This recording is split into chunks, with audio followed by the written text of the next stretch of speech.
Teenagers ਦੇ ਵਿੱਚ ਵੀ ਜਿਹੜਾ ਵਾ ਕਿ ਮੋਟਾਪੇ ਦੀ ਜਿਹੜੀ ਪ੍ਰੋਬਲਮ ਹੈ ਉਹ ਵੱਧਦੀ ਨਜ਼ਰ ਆ ਰਹੀ ਹੈ। ਕੀ ਕਾਰਨ ਮੰਨਦੇ ਹੋ ਕਿ ਇਹਦਾ ਮੁੱਖ ਕਾਰਨ ਤਾਂ ਹੈ ਜੀ ਲੈਕ ਆਫ ਐਕਸਰਸਾਈਜ਼ ਤੇ ਦੂਜਾ ਸਾਡਾ ਗਲਤ ਖਾਣ ਪਾਣ, ਬੇਟਾਈਮੇ ਖਾਣਾ ਖਾਣਾ, ਲੋੜ ਤੋਂ ਵੱਧ ਖਾਣਾ ਖਾਣਾ। ਮੋਟਾਪੇ ਦੇ ਵਿੱਚ ਲੋਕਾਂ ਨੂੰ ਸ਼ੂਗਰ ਦਾ ਵੀ ਬਹੁਤ ਜ਼ਿਆਦਾ ਇੰਸੀਡੈਂਸ ਹੈ, ਬਲੱਡ ਪ੍ਰੈਸ਼ਰ ਦਾ ਇੰਸੀਡੈਂਸ ਹੈ, ਹਾਰਟ ਅਟੈਕ ਹੋਣ ਦੇ ਚਾਂਸਸ ਬਹੁਤ ਜ਼ਿਆਦਾ ਹੈ। ਹਾਂ, ਜੇ ਤੁਸੀਂ ਸਵੇਰੇ ਇੱਕ ਖਾਲੀ ਫਾਸਟ ਫੂਡ ਇੱਕ ਚੀਜ਼ ਖਾਦੇ ਤਾਂ ਵੀ ਭਾਰ ਨਹੀਂ ਵਧੇਗਾ, ਪਰ ਜੇ ਤੁਸੀਂ ਘਰ ਦਾ ਖਾਣਾ ਵੀ ਬਹੁਤ ਜ਼ਿਆਦਾ ਕੁਆਂਟੀਟੀ 'ਚ ਖਾਓਗੇ ਤੁਹਾਡਾ ਭਾਰ ਤਾਂ ਵੀ ਵਧੇਗਾ। ਫਾਸਟ ਫੂਡ ਦਾ ਇਹ ਹੈ ਕਿ ਲੋਕੀ ਲੰਘਦੇ ਟੱਪਦੇ ਉਹਨੂੰ ਖਾਣਾ ਗਿਣਦੇ ਹੀ ਨਹੀਂਗੇ। ਮੋਟਾਪੇ ਤੋਂ ਬਚਣ ਦਾ ਸਭ ਤੋਂ ਜ਼ਰੂਰੀ ਆਈ ਥਿੰਕ ਜੋ ਹੋ ਸਕਦਾ ਉਹ ਹੈਗਾ ਡਿਸਿਪਲਿਨ ਆਪਣੀ ਜ਼ਿੰਦਗੀ 'ਚ ਪੈਦਾ ਕਰਨਾ। ਖਾਣਾ ਉਨਾ ਕੀ ਖਾਣਾ ਜਿੰਨਾ ਕੁ ਚਾਹੀਦਾ। ਦੂਜਾ ਐਕਸਰਸਾਈਜ਼ ਨੂੰ ਡੇਲੀ ਰੂਪ 'ਚ ਕਰਨਾ ਚਾਹੀਦਾ। ਇਹ ਜਿੰਨੇ ਵੀ ਆਪਾਂ ਐਡਾਂ ਦੇਖਦੇ ਹਾਂ ਕਿ ਦਵਾਈਆਂ ਅਵੇਲੇਬਲ ਹੈਗੀਆਂ, ਕੋਈ ਸੰਸਥਾਵਾਂ ਦਿੰਦੀਆਂ ਜਾਂ ਕੋਈ ਫਾਰਮਾਸਿਊਟੀਕਲ ਕੰਪਨੀਆਂ ਬਣਾ ਰਹੀਆਂ, ਇਹ ਸਿਰਫ ਇੱਕ ਲੋਕਾਂ ਨੂੰ ਦਿਮਾਗੀ ਰੂਪ 'ਚ ਐਂਟਰੈਪ ਕਰਨ ਵਾਲੀ ਗੱਲ ਹੈ ਕਿ ਤੁਸੀਂ ਦਵਾਈ ਖਾਓਗੇ ਤਾਂ ਤੁਹਾਡਾ ਭਾਰ ਘਟ ਜਾਏਗਾ। ਜੇ ਸਰਜਰੀ ਦੀ ਗੱਲ ਕਰੀਏ, ਲੋਕ ਡਰਦੇ ਵੀ ਨੇ ਸਰਜਰੀ ਕਰਾਉਣ ਤੋਂ ਕਿਉਂਕਿ ਕਿੰਨਾ ਟਾਈਮ ਲੱਗੇਗਾ ਰਿਕਵਰ ਕਰਨ ਨੂੰ। ਸਰਜਰੀ ਕੋਈ ਡੇਂਜਰਸ ਨਹੀਂ ਹੈ, ਇਹ ਬਹੁਤ ਸਿੰਪਲ ਰੂਪ 'ਚ ਦੂਰਬੀਨ ਦੁਆਰਾ ਕੀਤੀ ਜਾਂਦੀ ਹੈ ਅਤੇ ਮਰੀਜ਼ ਨੂੰ ਤੀਜੇ ਚੌਥੇ ਦਿਨ ਘਰ ਭੇਜ ਦਿੱਤਾ ਜਾਂਦਾ ਹੈ। ਮਰੀਜ਼ ਦੀਆਂ ਸਾਰੀਆਂ ਬਿਮਾਰੀਆਂ ਲੱਥ ਜਾਂਦੀਆਂ ਹਨ। ਇਸ ਸਰਜਰੀ 'ਚ ਆਲਮੋਸਟ ਜ਼ੀਰੋ ਡੇਂਜਰ ਹੈ।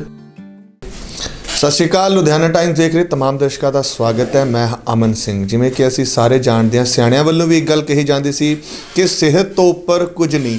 ਸਭ ਤੋਂ ਵੱਡੀ ਜਿਹੜੀ ਦੌਲਤ ਹੈ ਉਹ ਇਨਸਾਨ ਦੀ ਸਿਹਤ ਹੈ, ਔਰ ਇਸ ਨੂੰ ਇਨਸਾਨ ਆਪਣੇ ਆਪ ਨੂੰ ਤੰਦਰੁਸਤ ਰੱਖਣ ਦੇ ਲਈ ਵੱਖ-ਵੱਖ ਕੰਮ ਵੀ ਕਰਦਾ ਹੈ। ਕੁਝ ਲੋਕ ਡਾਈਟਿੰਗ ਕਰਦੇ ਨੇ, ਕੁਝ ਲੋਕ ਜੋਗਿੰਗ ਕਰਦੇ ਨੇ, ਕੁਝ ਲੋਕ ਸਰੀਰਕ ਤੌਰ 'ਤੇ ਕਸਰਤ ਕਰਦੇ ਨੇ। ਵੇਖਿਆ ਜਾ ਰਿਹਾ ਕਿ ਸਾਡੇ ਸਮਾਜ ਦੇ ਵਿੱਚ ਕਈ ਲੋਕ ਇੱਦਾਂ ਦੇ ਨੇ ਜਿਨ੍ਹਾਂ ਨੂੰ ਮੋਟਾਪੇ ਦੇ ਨਾਲ ਜੂਝਣਾ ਪੈ ਰਿਹਾ। ਸੋ ਕੋਸ਼ਿਸ਼ਾਂ ਉਹ ਕਰਦੇ ਨੇ ਇਸ ਮੋਟਾਪੇ ਨੂੰ ਦੂਰ ਕਰਨ ਦੇ ਲਈ, ਪਰ ਕਈ ਲੋਕ ਕਾਮਯਾਬ ਹੋ ਜਾਂਦੇ ਨੇ, ਕਈ ਲੋਕ ਨਾਕਾਮਯਾਬ ਵੀ ਹੁੰਦੇ ਨੇ। ਸੋ ਅੱਜ ਸਾਡੇ ਨਾਲ ਮੌਜੂਦ ਨੇ ਹਸਪੀਟਲ ਪ੍ਰੋ ਲਾਈਫ ਤੋਂ ਡਾਕਟਰ ਹਰਪ੍ਰੀਤ ਸਿੰਘ ਜੌਲੀ, ਜਿਨ੍ਹਾਂ ਨਾਲ ਗੱਲਬਾਤ ਕਰਾਂਗੇ, ਵਿਚਾਰ ਚਰਚਾ ਹੋਏਗੀ ਕਿ ਮੋਟਾਪੇ ਦੇ ਕੀ ਕਾਰਨ ਨੇ ਔਰ ਕਿਹਨਾਂ ਚੀਜ਼ਾਂ ਦੇ ਨਾਲ ਇਸ ਮੋਟਾਪੇ ਤੋਂ ਆਪਾਂ ਬਚਿਆ ਜਾ ਸਕਦਾ ਹੈ। ਸਤਿ ਸ਼੍ਰੀ ਅਕਾਲ ਸਰ। ਸਤਿ ਸ਼੍ਰੀ ਅਕਾਲ ਜੀ। ਸਤਿ ਸ਼੍ਰੀ ਅਕਾਲ ਸਰ। ਬੇਸਿਕਲੀ ਦੇਖਿਆ ਜਾ ਰਿਹਾ ਕਿ ਅੱਜ ਕੱਲ੍ਹ ਟੀਨੇਜਰਸ ਦੇ ਵਿੱਚ ਵੀ ਜਿਹੜਾ ਵਾ ਕਿ ਮੋਟਾਪੇ ਦੀ ਜਿਹੜੀ ਪ੍ਰੋਬਲਮ ਹੈ ਉਹ ਵੱਧਦੀ ਨਜ਼ਰ ਆ ਰਹੀ ਹੈ। ਕੀ ਕਾਰਨ ਮੰਨਦੇ ਹੋ ਕਿ ਗਲਤ ਖਾਣ ਪੀਣ ਜਾਂ ਮਿਸ ਟਾਈਮ, ਜਿਹੜਾ ਗਲਤ ਟਾਈਮ 'ਤੇ ਖਾਣਾ ਪੀਣਾ ਹੈ, ਉਹ ਵੀ ਇੱਕ ਕਾਰਨ ਹੋ ਸਕਦਾ, ਔਰ ਕੀ ਪ੍ਰੀਕਾਸ਼ਨਸ ਨੇ ਉਸ ਬਾਰੇ ਥੋੜ੍ਹੀ ਜਿਹੀ ਦਰਸ਼ਕਾਂ ਨੂੰ ਜਾਣਕਾਰੀ ਦਿਓ। ਦੇਖੋ, ਮੈਂ ਦੱਸਣਾ ਚਾਹੂੰਗਾ ਕਿ ਜਿਹੜਾ ਆਪਣਾ ਮੋਟਾਪਾ ਹੈ ਇਹ ਇੱਕ ਆਪਣੇ ਆਪ 'ਚ ਇੱਕ ਬਿਮਾਰੀ ਨਹੀਂ, ਬਹੁਤ ਸਾਰੀ ਬਿਮਾਰੀਆਂ ਦਾ ਇੱਕ ਮੇਨ ਰੂਪ ਹੈ।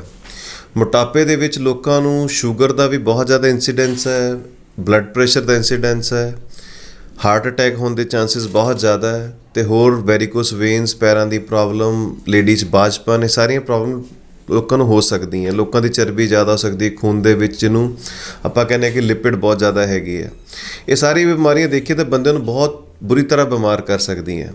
ਜਿੱਦਾਂ ਤੁਸੀਂ ਪੁੱਛਿਆ ਕਿ ਸਾਡੀ ਸੁਸਾਇਟੀ 'ਚ ਯੰਗ ਬੰਦੇ ਵੀ ਇਸ ਚੀਜ਼ ਦਾ ਸ਼ਿਕਾਰ ਹੋ ਰਹੇ ਹਨ, ਇਹਦਾ ਮੁੱਖ ਕਾਰਨ ਤਾਂ ਹੈ ਜੀ ਲੈਕ ਆਫ ਐਕਸਰਸਾਈਜ਼ ਅਤੇ ਦੂਜਾ ਸਾਡਾ ਗਲਤ ਖਾਣ ਪਾਣ, ਬੇਟਾਈਮੇ ਖਾਣਾ ਖਾਣਾ, ਲੋੜ ਤੋਂ ਵੱਧ ਖਾਣਾ ਖਾਣਾ, ਕੈਲਰੀ ਇਨਟੇਕ ਬਹੁਤ ਜ਼ਿਆਦਾ ਰੱਖਣਾ, ਅਤੇ ਸਾਡੇ ਜਿਹੜੇ ਖਾਣੇ ਦੀ ਵੈਰਾਈਟੀ ਚੂਜ਼ ਕਰਨਾ, ਇਹ ਵੀ ਇੱਕ ਬਹੁਤ ਇੰਪੋਰਟੈਂਟ ਫੈਕਟਰ ਹੈ। ਆਪਾਂ ਬੀਇੰਗ ਇੰਡੀਅਨ, ਸਾਡੀ ਜਿਹੜੀ ਡਾਇਟ ਹੈ ਕਾਫੀ ਰਿਚ ਹੈ ਕੈਲਰੀਜ਼ ਦੇ ਵਿੱਚ ਅਤੇ ਪ੍ਰੋਟੀਨ ਡੈਫੀਸ਼ੀਐਂਟ ਹੈ। ਅਸੀਂ ਆਮ ਤੌਰ 'ਤੇ ਕਾਰਬੋਹਾਈਡਰੇਟ ਅਤੇ ਆਇਲ ਬੇਸਡ ਡਾਇਟ ਖਾਂਦੇ ਰਹਿੰਦੇ ਹਾਂ। ਅਸੀਂ ਡਾਇਟ ਦੇ ਵਿੱਚ ਵੀ ਜਿਹੜੀ ਡਾਇਟ ਲੈਂਦੇ ਹਾਂ, ਸਪੋਜ਼ ਆਪਾਂ ਸਵੇਰੇ ਬ੍ਰੇਕਫਾਸਟ ਕੀਤਾ ਤਾਂ ਲੰਚ ਕਰਨ ਤੱਕ ਵੀ ਅਸੀਂ 2-3 ਵਾਰੀ ਕੁਛ ਨਾ ਕੁਛ ਖਾ ਲੈਂਦੇ ਹਾਂ। ਇਹ ਸਾਰੀਆਂ ਕਾਰਨ ਕਰਕੇ ਜਿਹੜੀ ਸਾਡੀ ਕੈਲਰੀ ਇਨਟੇਕ ਹੈ ਬਹੁਤ ਜ਼ਿਆਦਾ ਹੋ ਜਾਂਦੀ ਹੈ, ਤਾਂ ਅਸੀਂ ਉਹਨੂੰ ਬਰਨ ਨਹੀਂ ਕਰਦੇ ਐਕਸਰਸਾਈਜ਼ ਵਜੋਂ ਜਾਂ ਕੰਮ ਵਜੋਂ, ਅਤੇ ਇੱਕ ਮੋਟਾਪੇ ਦਾ ਮੁੱਖ ਕਾਰਨ ਹੋ ਸਕਦਾ। ਅਤੇ ਦੂਜਾ ਕਾਰਨ ਹੈ ਕਿ ਸਾਡਾ ਜੈਨੇਟਿਕ ਮੇਕਅਪ ਹੋਣਾ। ਅਸੀਂ ਸਾਰਾ ਦਿਨ ਆਪਣੀ ਦੁਕਾਨ 'ਤੇ ਜਾ ਕੇ ਬਹਿ ਜਾਂਦੇ ਹਾਂ, ਸਾਡੀ ਐਕਟੀਵਿਟੀ ਆਲਮੋਸਟ ਜ਼ੀਰੋ ਹੋ ਜਾਂਦੀ ਹੈ, ਤਾਂ ਉਹ ਵੀ ਇੱਕ ਕਾਰਨ ਹੋ ਸਕਦਾ ਮੋਟਾਪੇ ਦਾ। ਅਤੇ ਸਾਨੂੰ ਇਸ ਤੋਂ ਬਚਣ ਲਈ ਸਭ ਤੋਂ ਜ਼ਰੂਰੀ ਹੈ ਕਿ ਆਪਣਾ ਜਿਹੜਾ ਹੈਲਦੀ ਲਾਈਫ ਸਟਾਈਲ ਅਪਣਾਉਣਾ, ਪ੍ਰੋਪਰ ਖਾਣਾ ਖਾਣਾ, ਓਨਾ ਹੀ ਖਾਣਾ ਜਿੰਨਾ ਕੁ ਚਾਹੀਦਾ ਹੈ, ਨਾ ਕਿ ਟੇਸਟ ਵਜੋਂ ਹਰ ਵੇਲੇ ਖਾਣਾ ਖਾਂਦੇ ਰਹਿਣਾ।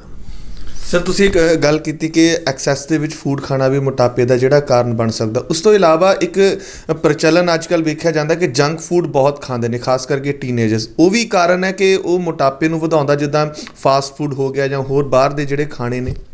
ਦੇਖੋ, ਕੋਈ ਵੀ ਫੂਡ ਹੈ ਜਿਹਦੇ 'ਚ ਕੈਲਰੀਜ਼ ਹੈ, ਸਾਡੇ ਮੋਟਾਪੇ ਦਾ ਕਾਰਨ ਬਣ ਸਕਦਾ ਹੈ। ਹਾਂ, ਜੇ ਤੁਸੀਂ ਸਵੇਰੇ ਇੱਕ ਖਾਲੀ ਫਾਸਟ ਫੂਡ ਇੱਕ ਚੀਜ਼ ਖਾਦੇ ਤਾਂ ਵੀ ਭਾਰ ਨਹੀਂ ਵਧੇਗਾ, ਪਰ ਜੇ ਤੁਸੀਂ ਘਰ ਦਾ ਖਾਣਾ ਵੀ ਬਹੁਤ ਜ਼ਿਆਦਾ ਕੁਆਂਟੀਟੀ 'ਚ ਖਾਓਗੇ ਤੁਹਾਡਾ ਭਾਰ ਤਾਂ ਵੀ ਵਧੇਗਾ। ਫਾਸਟ ਫੂਡ ਦਾ ਇਹ ਹੈ ਕਿ ਲੋਕੀ ਲੰਘਦੇ ਟੱਪਦੇ ਉਹਨੂੰ ਖਾਣਾ ਗਿਣਦੇ ਹੀ ਨਹੀਂਗੇ। ਹੁਣ ਮੈਂ ਲੰਘਦੇ ਟੱਪਦੇ ਇੱਕ ਬਰਗਰ ਖਾ ਲਾ ਅਤੇ ਉਸ ਤੋਂ ਬਾਅਦ ਜਾ ਕੇ ਘਰ ਵੀ ਖਾਣਾ ਖਾਵਾਂ ਤਾਂ ਓਬਵੀਅਸਲੀ ਮੇਰੇ 2 ਡਾਇਟ ਹੋ ਗਈਆਂ, ਕੈਲਰੀ ਇਨਟੇਕ ਡਬਲ ਹੋ ਗਈ। ਇਹ ਲੋਕੀ ਜਿਹੜੇ ਫਾਸਟ ਫੂਡ ਖਾਂਦੇ ਉਹ ਤਾਂ ਐਜ਼ ਏ ਸਨੈਕਸ ਖਾਂਦੇ ਆ, ਉਹਨੂੰ ਖਾਣਾ ਨਹੀਂ ਗਿਣਦੇ, ਤਾਂ ਦੀ ਹੈ ਜਸਟ ਐਕਸਟਰਾ ਕੈਲਰੀਜ਼ ਜਿਹੜੀ ਅਸੀਂ ਖਾਣੇ 'ਚ ਇਨਕਲੂਡ ਕਰ ਰਹੇ ਹਾਂ, ਅਤੇ ਸਾਡੇ ਮੋਟਾਪੇ ਦਾ ਕਾਰਨ ਮੁੱਖ ਵਜੋਂ ਗਿਣਿਆ ਜਾ ਸਕਦਾ।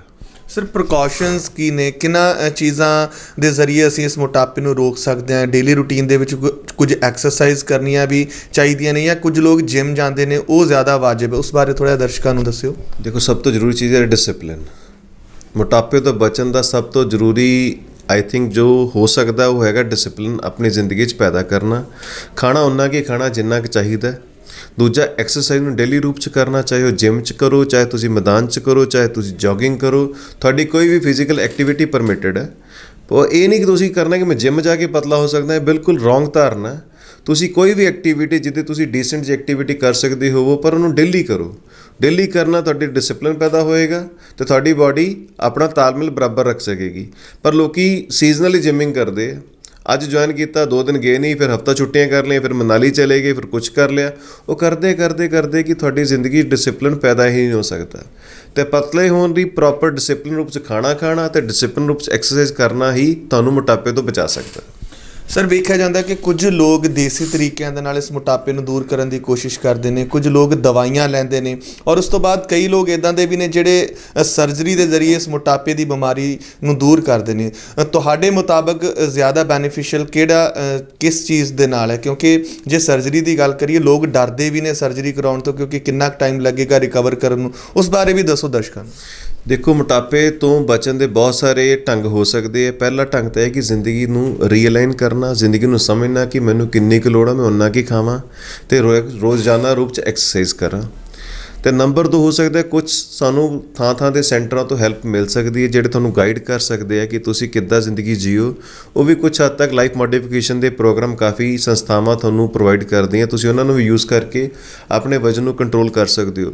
ਪਰ ਮੈਂ ਦੱਸਣਾ ਚਾਹੂੰਗਾ, ਇੱਕ ਲੈਵਲ ਤੋਂ ਬਾਅਦ ਜਦੋਂ ਵਜ਼ਨ ਵੱਧ ਜਾਂਦਾ ਨਾ, ਜਦੋਂ ਤੁਹਾਡਾ BMI 25 ਤੋਂ ਲੈ ਕੇ 30 ਤੱਕ ਹੁੰਦਾ ਸੀ, ਉਹਨੂੰ ਓਵਰਵੇਟ ਕਹਿੰਦੇ ਆ। 30 ਤੋਂ 35 ਤੱਕ ਹੁੰਦਾ, ਉਹਨੂੰ ਅਸੀਂ ਮੋਟਾਪੇ ਦੀ ਕੈਟੇਗਰੀ 1 ਗਿਣਦੇ ਹਾਂ। ਅਤੇ 35 ਤੋਂ 40 ਕੈਟੇਗਰੀ 2, ਅਤੇ ਉਸ ਤੋਂ ਬਾਅਦ ਮੋਟਾਪੇ ਦੀ ਕੈਟੇਗਰੀਆਂ ਐਡਵਾਂਸ ਗਿਣੀਆਂ ਜਾਂਦੀਆਂ, ਜਿਹਦੇ 'ਚ ਅਸੀਂ ਉਹਨਾਂ ਨੂੰ ਮੋਰਬਿਡਲੀ ਓਬੀਸ ਗਿਣਦੇ ਹਾਂ। ਬਹੁਤ ਖਰਾਬ ਹੋ ਜਾਂਦੇ ਉਦੋਂ ਲੋਕ। ਅਤੇ ਜਿਹੜੇ ਲੋਕ ਘੱਟ ਮੋਟੇ ਹੈ, ਉਹ ਆਪਣੀ ਜ਼ਿੰਦਗੀ ਨੂੰ ਐਕਸਰਸਾਈਜ਼ ਦੇ ਰੂਪ 'ਚ ਬਦਲ ਕੇ ਵਧੀਆ ਕਰ ਸਕਦੇ ਆ, ਧਿਆਨ ਰੱਖ ਸਕਦੇ ਆ। ਪਰ ਜਿਹੜੇ ਲੋਕ ਮੋਟਾਪੇ ਦੀ ਕੈਟੇਗਰੀ ਵਿੱਚ ਐਂਟਰ ਹੋ ਜਾਂਦੇ ਆ, ਉਹਨਾਂ ਲਈ ਕੋਈ ਦਵਾਈਆਂ ਨਹੀਂ ਬਣੀਆਂ। ਇਹ ਜਿੰਨੇ ਵੀ ਆਪਾਂ ਐਡਾਂ ਦੇਖਦੇ ਹਾਂ ਕਿ ਦਵਾਈਆਂ ਅਵੇਲੇਬਲ ਹੈਗੀਆਂ, ਕੋਈ ਸੰਸਥਾਵਾਂ ਦਿੰਦੀਆਂ ਜਾਂ ਕੋਈ ਫਾਰਮਾਸਿਊਟੀਕਲ ਕੰਪਨੀਆਂ ਬਣਾ ਰਹੀਆਂ, ਇਹ ਸਿਰਫ ਇੱਕ ਲੋਕਾਂ ਨੂੰ ਦਿਮਾਗੀ ਰੂਪ 'ਚ ਐਂਟਰੈਪ ਕਰਨ ਵਾਲੀ ਗੱਲ ਹੈ ਕਿ ਤੁਸੀਂ ਦਵਾਈ ਖਾਓਗੇ ਤਾਂ ਤੁਹਾਡਾ ਭਾਰ ਘੱਟ ਜਾਏਗਾ।